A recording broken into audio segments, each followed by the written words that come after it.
Chapter 11. When the ladies removed after dinner, Elizabeth ran up to her sister, and seeing her well guarded from cold, attended her into the drawing-room, where she was welcomed by her two friends with many professions of pleasure, and Elizabeth had never seen them so agreeable as they were during the hour which passed before the gentlemen appeared. Their powers of conversation were considerable. They could describe an entertainment with accuracy, relate an anecdote with humor, and laugh at their acquaintance with spirit. But when the gentlemen entered, Jane was no longer. The first object, Miss Bingley's eyes were instantly turned towards Darcy, and she had something to say to him before he had advanced many steps. He addressed himself directly to Miss Bennet with a polite congratulation. Mr. Hurst also made her a slight bow, and said he was very glad. But diffuseness and warmth remained for Bingley's salutation. He was full of joy and attention. The first half-hour was spent in piling up the fire, lest she should suffer from the change of room, and she removed, at his desire, to the other side of the fireplace, that she might be farther from the door. He then sat down by her, and talked scarcely to anyone else. Elizabeth, at work in the opposite corner, saw it all with great delight. When tea was over, Mr. Hurst reminded his sister-in-law of the card table, but in vain. She had obtained private intelligence that Mr. Darcy did not wish for cards, and Mr. Hurst soon found even his open petition rejected. She assured him that no one intended to play, and the silence of the whole party on the subject seemed to justify her.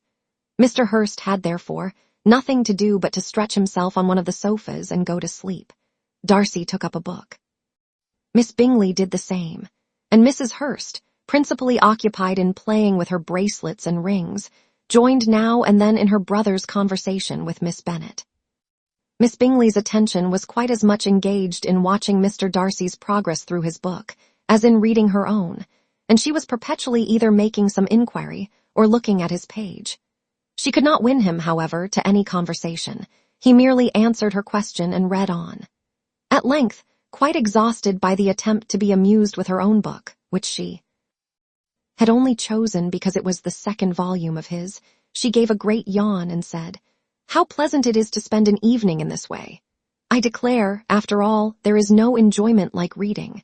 How much sooner one tires of anything than of a book. When I have a house of my own, I shall be miserable if I have not an excellent library." No one made any reply.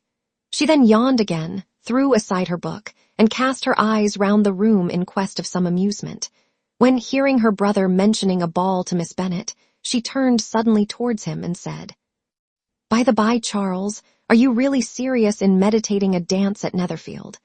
I would advise you, before you determine on it, to consult the wishes of the present party.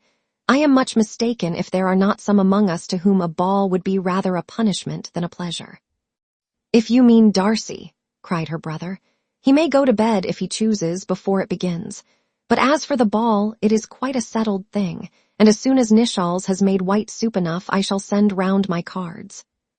"I should like balls infinitely better," she replied, "if they were carried on in a different manner, but there is something insufferably tedious in the usual process of such a meeting.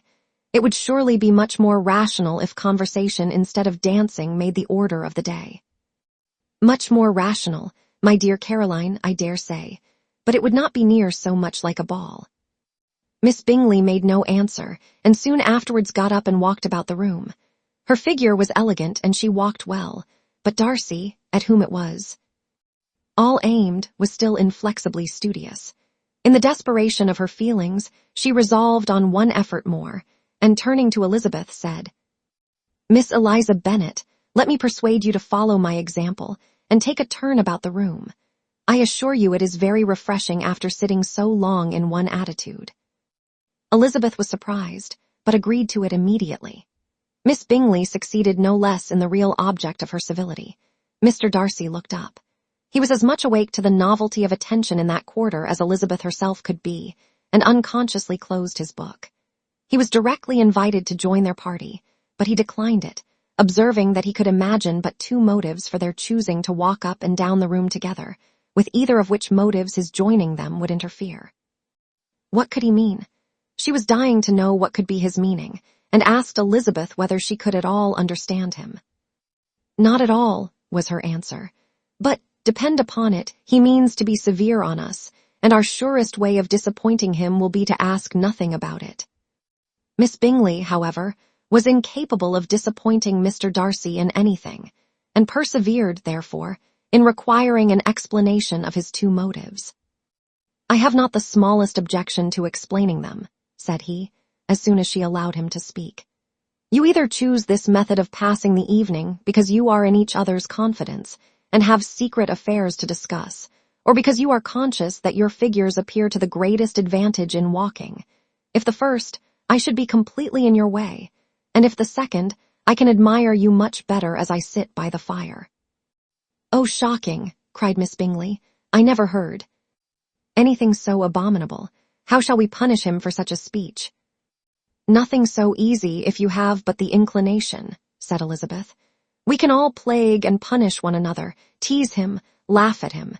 Intimate as you are, you must know how it is to be done." "But upon my honor I do not. I do assure you that my intimacy has not yet taught me that. Tease calmness of temper and presence of mind. No, no, I feel he may defy us there. And as to laughter, we will not expose ourselves, if you please, by attempting to laugh without a subject. Mr. Darcy may hug himself." "Mr. Darcy is not to be laughed at," cried Elizabeth. "That is an uncommon advantage, and uncommon I hope it will continue, for it would be a great loss to me to have many such acquaintance. I dearly love a laugh." "Miss Bingley," said he, "has given me credit for more than can be. The wisest and best of men, nay, the wisest and best of their actions, may be rendered ridiculous by a person whose first object in life is a joke." "Certainly," replied Elizabeth, "there are such people, but I hope I am not one of them. I hope I never ridicule what is wise or good. Follies and nonsense, whims and inconsistencies do divert me, I own, and I laugh at them whenever I can. But these, I suppose, are precisely what you are without." "Perhaps that is not possible for anyone, but it has been the study of my life to avoid those weaknesses which often expose a strong understanding to ridicule, such as vanity and pride." "Yes, vanity is a weakness indeed, but pride, where there is a real superiority of mind, pride will be always under good regulation." Elizabeth turned away to hide a smile. "Your examination of Mr. Darcy is over, I presume," said Miss Bingley, "and pray what is the result?" "I am perfectly convinced by it that Mr. Darcy has no defect. He owns it himself without disguise." "No," said Darcy, "I have made no such pretension. I have faults enough, but they are not, I hope, of understanding. My temper I dare not vouch for. It is, I believe, too little yielding, certainly too little for the convenience of the world. I cannot forget the follies and vices of others so soon as I ought, nor their offenses against myself. My feelings are not puffed about with every attempt to move them. My temper would perhaps be called resentful. My good opinion, once lost, is lost forever." "That is a failing indeed," cried Elizabeth. "Implacable resentment is a shade and a character, but you have chosen your fault well. I really cannot laugh at it. You are safe from me.